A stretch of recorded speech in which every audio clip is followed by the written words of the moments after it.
Welcome to our explainer on Goethe's The Sorrows of Young Werther.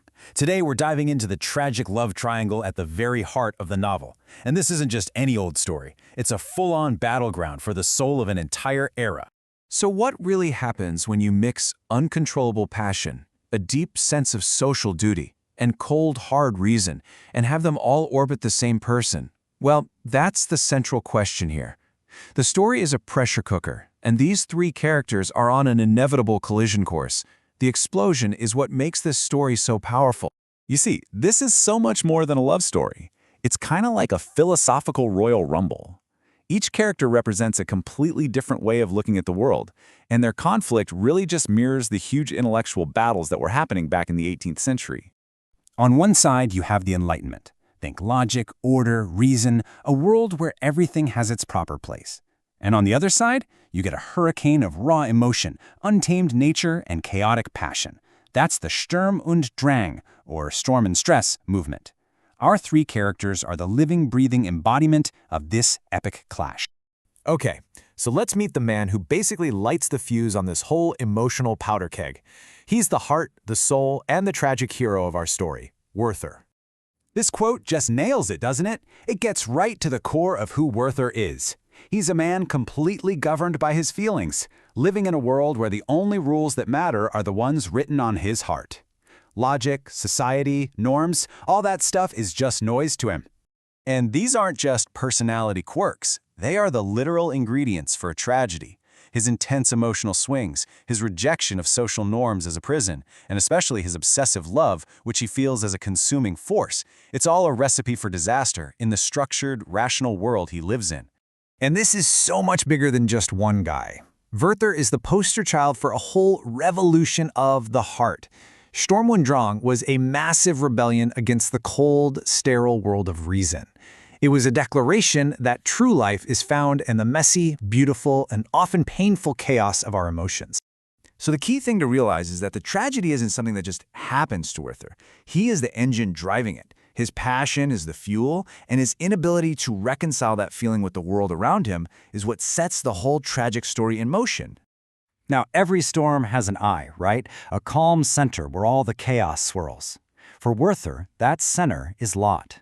She's the impossible ideal he worships, and the one thing in the entire universe he can never, ever have. But here's the thing. We see Lotte almost entirely through Werther's letters. And let's be honest, he is not an objective narrator. She isn't just a woman to him. She's a symbol, a perfect goddess representing everything he thinks is good and pure in the world. I mean, can you imagine her position? It's completely impossible. On one hand, she has a genuine affection for Werther and his passion. But on the other, she's bound by duty and her engagement to Albert. She's forced to choose between this chaotic, passionate love and a life of stability and reason. She is literally caught between her desires and her social commitments. So in that way, she's the fulcrum of the whole story. She's the pivot point, trying to balance Werther's passionate world against Albert's stable, rational one. Her role is to be this unattainable ideal, the very center of the conflict. And the stability Lotte chooses? It's embodied by the third person in our triangle, a man who is Werther's complete opposite, Albert. Now, it's so easy to see Albert as the bad guy, right? The boring obstacle to true love. But he's not a villain. He's rational, reliable, and grounded. He's the embodiment of the calm, ordered world that just has no place for someone as extreme as Werther. If you look at his traits, they are in direct opposition to everything Werther stands for. Albert is rational, the ideal of the Enlightenment. He's stable, offering Lotte security. He's a conformist. Werther is a raging fire. Albert is a cool, calm river. They're just never going to mix. And nothing, absolutely nothing, crystallizes their philosophical divide more than how they talk about suicide. For Werther, it's a legitimate release from pain. For Albert, it's a moral weakness. I mean, they're speaking two completely different languages. They can't even agree on the nature of human suffering.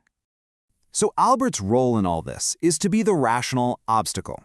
He is the unyielding real-world barrier. He's the brick wall of society and reality that Werther is absolutely destined to crash into at full speed. So you've got passion, duty, and reason locked in this deadly dance. The tragic ending feels, well, it feels inevitable. Let's see how these forces collide to make it so. This table lays it out perfectly. You've got Werther, representing passion, driving the tragedy with his obsessive love. You've got Lottie, representing duty, acting as the unattainable ideal. And then there's Albert, representing reason and society, serving as the real-world barrier. It's a tragic equation with only one possible answer. And that's really the key takeaway here. The sorrows of young Werther aren't just about a guy who can't get the girl. They're born from this profound philosophical conflict between unchecked passion, societal reason, and the duty-bound heart that's caught right in between them. And that's why this story is timeless. It's about the individual struggling against a world that isn't made for extreme emotion. It leaves us with a powerful thought that still resonates today. Because that struggle between what we feel and what the world expects, that's a battle that never really ends.